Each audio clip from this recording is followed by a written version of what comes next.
just to continue difference quotient, let me do something a little different. But first this.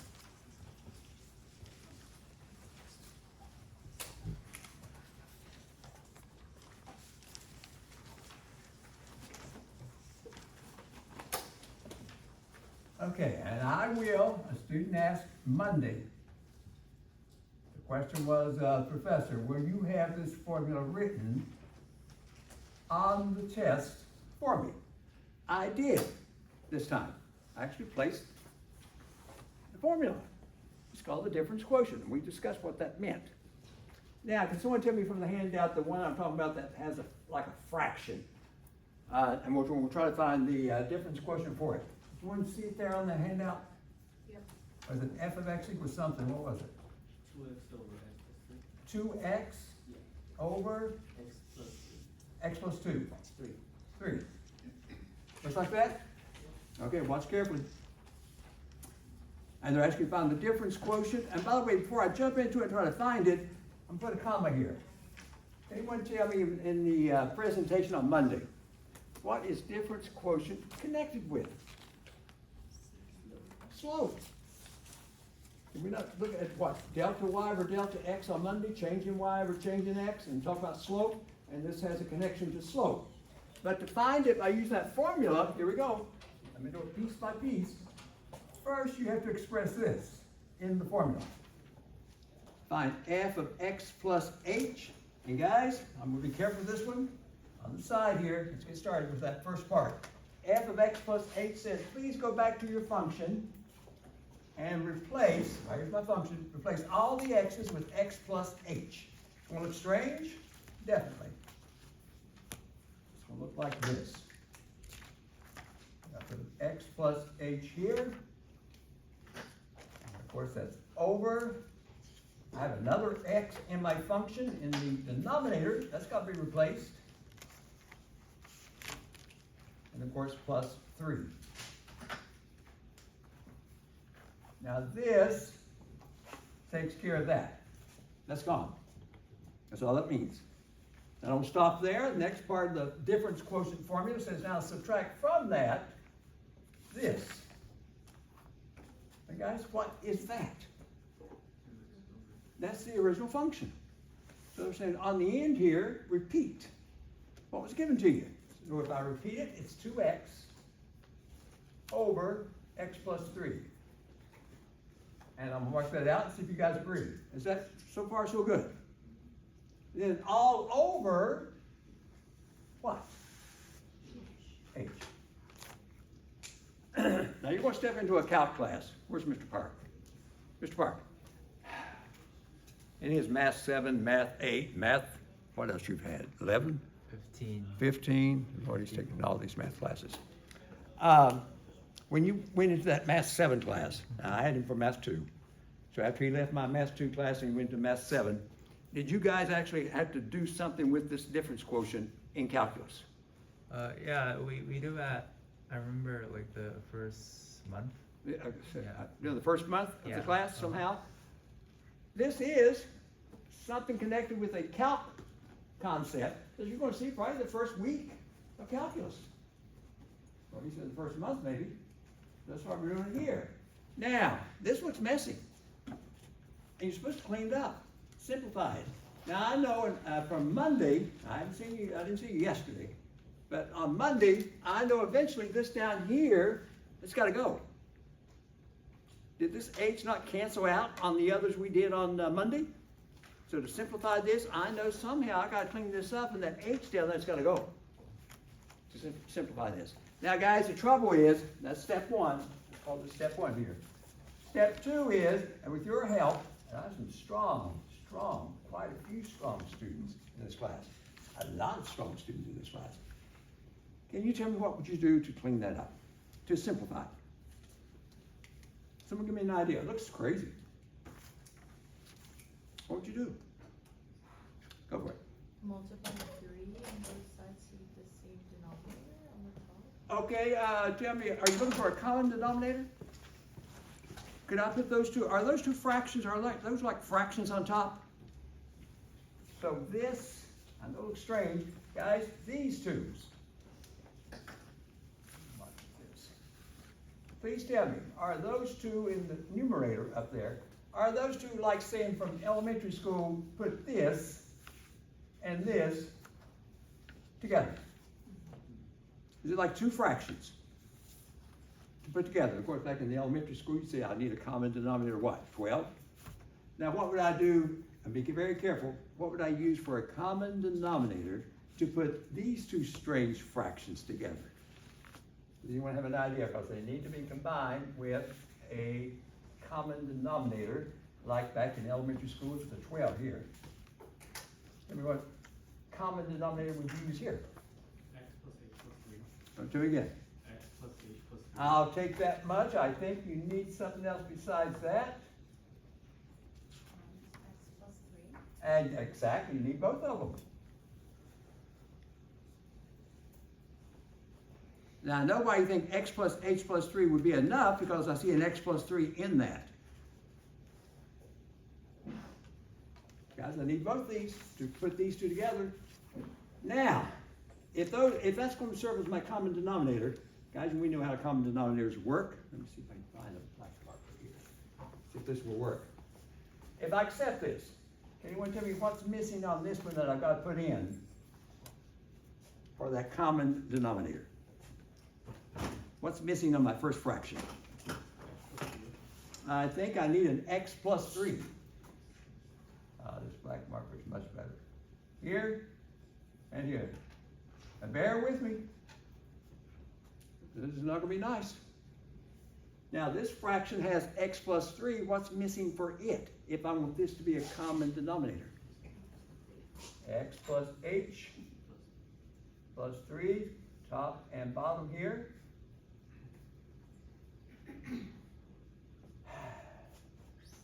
And then you guys were with me at 4 o'clock. We did a couple of these, not as demanding as this one.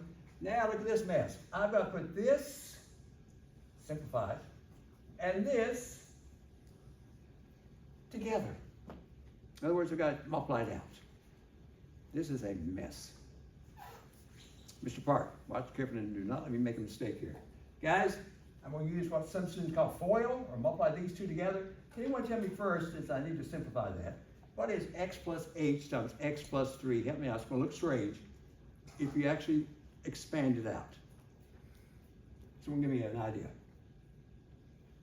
X plus h times x plus 3. I'll get you started. X times x is what? X squared. X squared. Tell me more. Plus 3x. I'll take 3x. Plus xh. Oh, I heard that. hx. I need one more term. Plus 3h. Are you talking about madness? That's why I placed that on that handout. X squared plus 3x plus hx plus 3h looks absolutely crazy, doesn't it? But that's what it is. Now I got 2 out front. Can't forget that. There's the 2. Now distribute the 2. This is 2x squared plus 6x plus 2hx plus 6h. Let me step back and look at it, see if you guys agree with that. Is that it? With 2 distributed. Yes or no? Don't let me make a mistake. Now this one, I'm going to simplify it. It's a little bit better.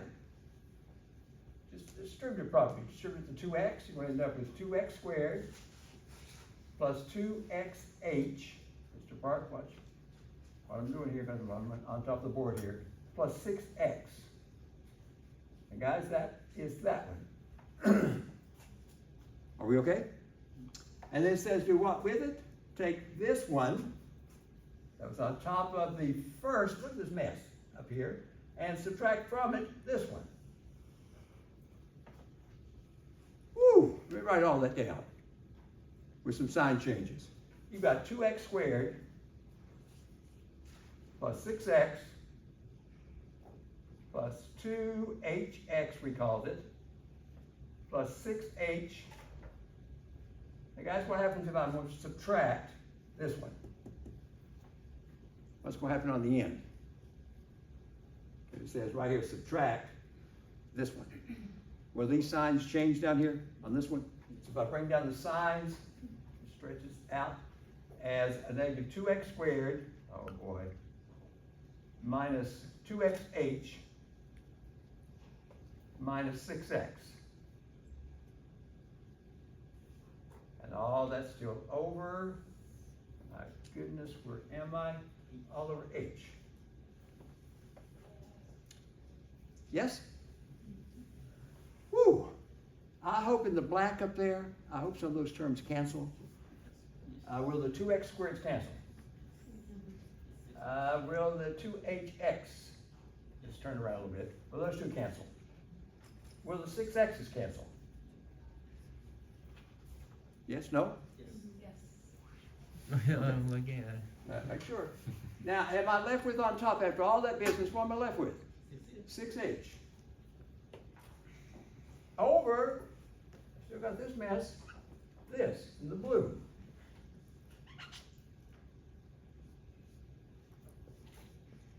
And as if that's not enough, I have this. Let me step back and look at it. Do you guys agree with that? No, I just gotta keep in mind where we start. We start over here. We're down there now. Now, I've got to finish it up. This is me. I think some of my students will see quickly something to do here to finish it up fairly quickly. This at this point says this, guys. It says 6h, let me do this, over this,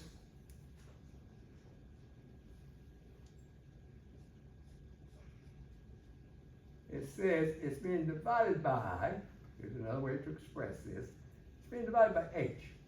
This and this are saying the same thing. Would you guys agree? Which means this, and we know what divided by h is going to mean. Shortly here, does it mean changes to a multiplication that 1 over h? So they're saying the same thing. Will my h's that I want to cancel finally cancel? Will these two, are they gone? Which means good, because that was this one down here, it's gone. It should always go. I'm left with 6 over, Mr. Park, watch carefully, make sure I get this. Got this, times this. Do we agree? Wow. And that's where you stop. Until you reach Math 7. And if I teach Math 7, I'll start out with this one. No, Math 2, you stop here. I don't ask you to do anything else with it. And it's called the difference quotient. Look where we started. We started way back here. Where was it? Here. And simplified this. Now, was there one more on there for a difference quotient? I'm going to set it up for you. I'm not going to go through all the routine for the next one because I see looks already on this one. Like, what? I know it's a rainy day, Professor, and my mind is sort of messed up because of the rain, but whoo, I don't know. There's something else up there. Now, the other one I'm going to set up for you, and we'll not actually do it until Monday. The other one, guys, tell me, I think it was a square root. Please tell me, was it? We call this part B. What's the function? F of x equals some square root, right? Yeah. Now, see, what was it? X minus 2. X subtract 2. And they're asking you to do the same thing, find this right here. Where is it?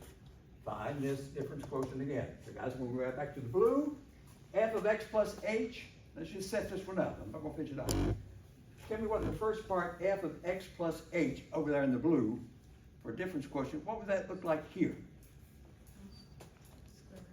Square root of, X plus H. thank you. We've got to put x plus h in there for x. And of course, subtract 2 stays just like it is. And that takes care of that. Now it says don't stop there, subtract from that. The next part of the difference quotient says subtract what? F of x. What is f of x in my case? Yeah, the original function. I just want you to rewrite it on the end. X minus 2. And don't stop there, all that's over h. That's it. You get a big chunk of partial credit when you finally see one of these square roots on the maybe the quiz next week. Looks like that. But I'll finish that up on Monday. You know, we're not going to do it tonight, you know what has to happen. This H down here's gotta go, like it did here. This is eventually gotta go. And some of my students will, oh, professor, make it go. Cancel these two out. Cancel these two out, professor, you can't do that. Why not?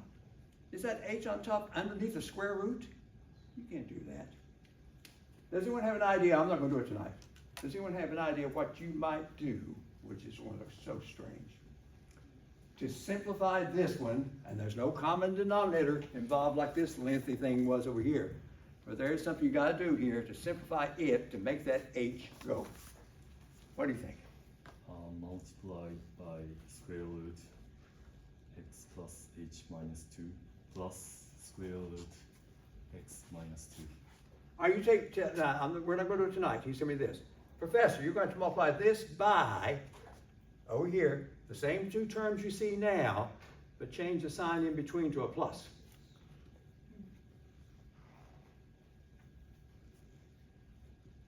I wonder what that does for me. We'll find out Monday. That's exactly what we're gonna do. We'll find out Monday. Can't do that right now. Okay, guys, so I wanna do that. I gotta watch my time here. Mr. Park, watch my time, because I gotta stop around 5:30. We'll have a 10-minute break. Okay, part two, just so I will not get behind.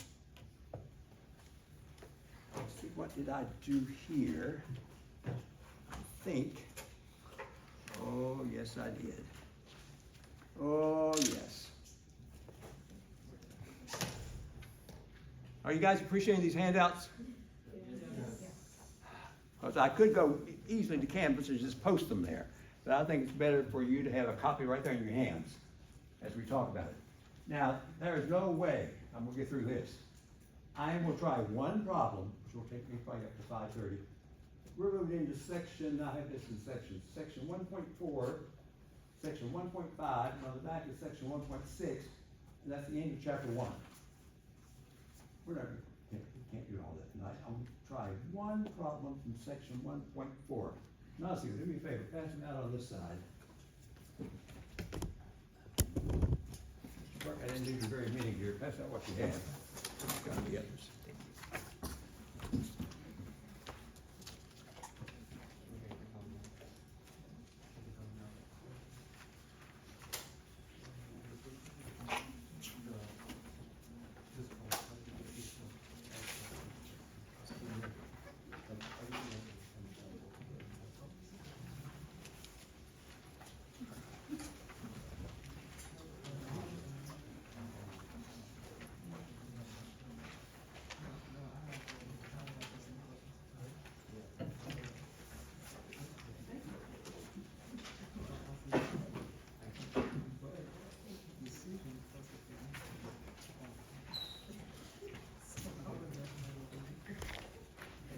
Guys, does everyone have a copy? Thank you. Everyone has a copy? No? Take a picture.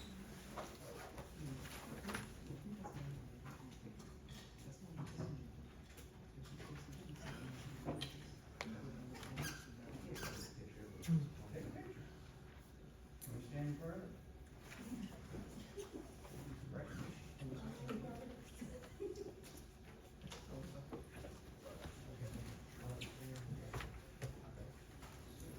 Okay, guys, like I said last time, just do one. These are called piecewise functions, as if we don't have enough to worry about. Now they're saying, suppose a function is not given to you directly as f of x equals g of x equals, like this one was f of x equals just one little part there, square root. This one over here was, where was it? F of x equals, we've seen written like this. Now suppose they say, no, for calculus sometimes we need the function expressed maybe in parts, not single, maybe in parts here. So guys, I have, in fact I was just thinking, maybe it would be wise, since I'm gonna close down, not to do one of those on the handout yet, just wait till Monday to get ready for this. I wanna do this one. This can be a piecewise function.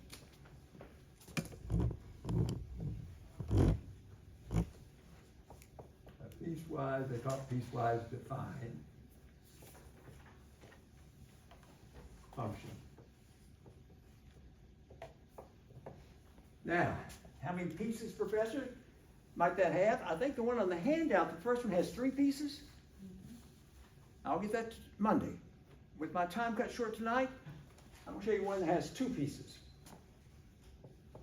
I'd like to sketch this in 2 pieces.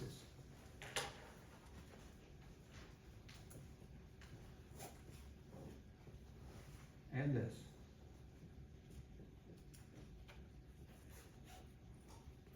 And then we'll stop. So not just a single f of x that we're so accustomed to, that's pieces. And then we'll see a sketch of this one. Does this look like as a sketch? Let's see what happens here.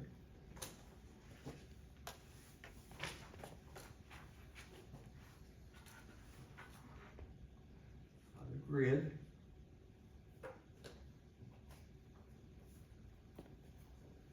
Now, I would suggest, for a beginning student, if you have not seen these, I would suggest that you do a little table on the side here, a little chart, X and Y, and maybe down here, we do this in a different color down here. This one red. Another table with X and Y. We're going to try some points. Plot some points from a table, connect them, and see what this shape looks like. The first one says, for the x, though, I have a constraint. They call it a constraint, a restriction. The x must be greater than or equal to 0. So in my table, if I want to use a table, I'm going to start with 0.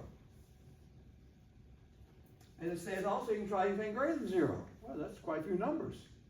I'm going to try maybe 1. You say, Professor, can you try another number, maybe 2, maybe 3, maybe 4? You could. I think, though, this is enough for this particular one.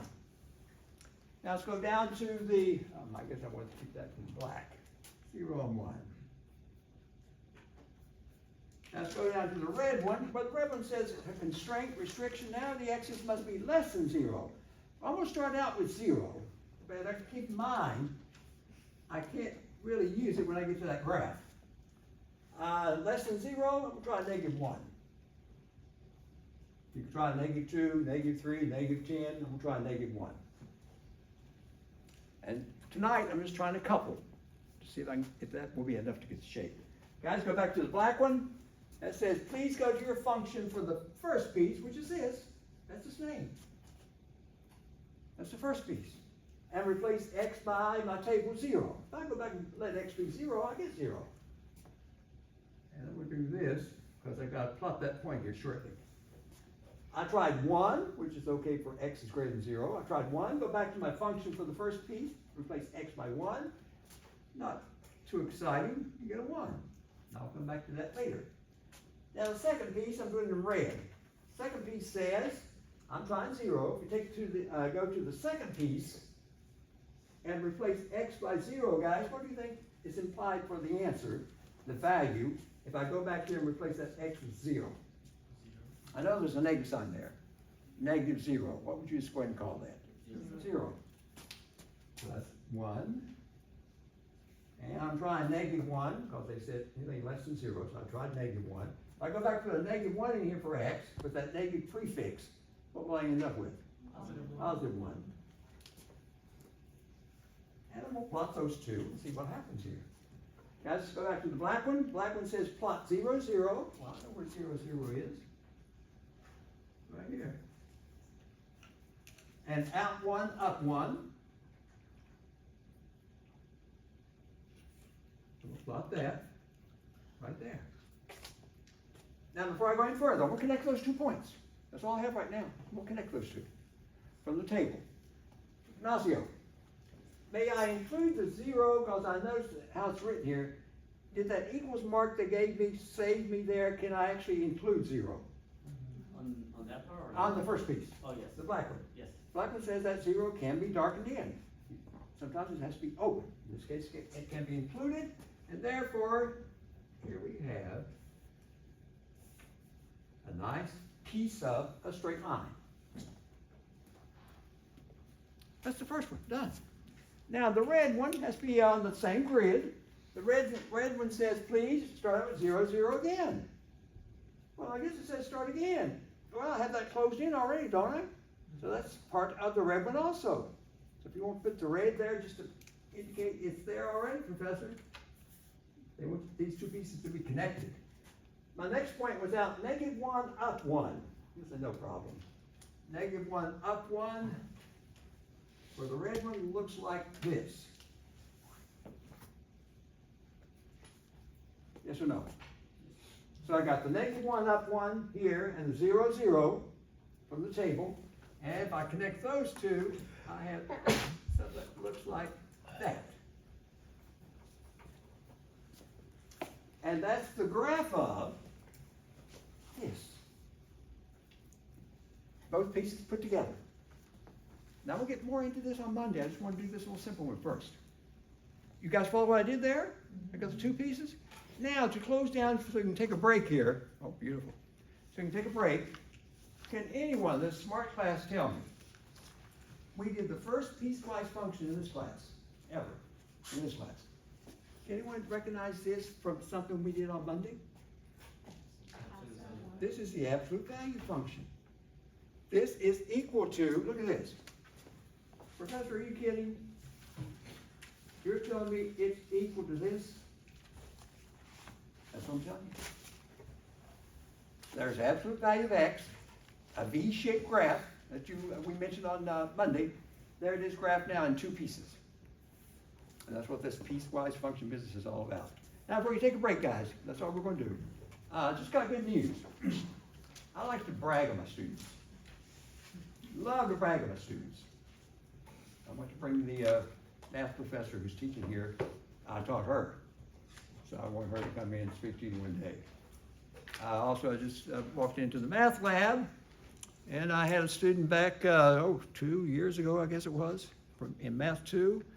And he's already taken Math 7, help me out, Mr. Park, Math 7, Math 11. He's taking all the math. Didn't you say he took 4 math courses in one semester? Yeah, he took all the upper courses at once. In one semester. Yeah. I had not seen him since he was my student in Math 2.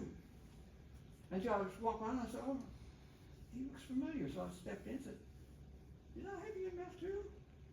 Yeah, so we started talking, and he took all those classes.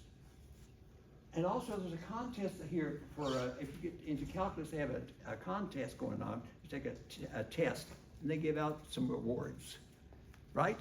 Mm-hmm. And he came in what, first? Second. Second, and got $300. Wow, that made my day. It was rainy and dreary today. I thought, wow. And he started Math 2. And now I don't know, what's he doing now? Is he Applied, so he's waiting. he's applied to a university Yeah. and waiting. Yeah. I don't think he has any other math classes here to take, right? Yeah, he took all. He's already taken all of them. Okay, guys, take a 10-minute break, and then we'll get this test started.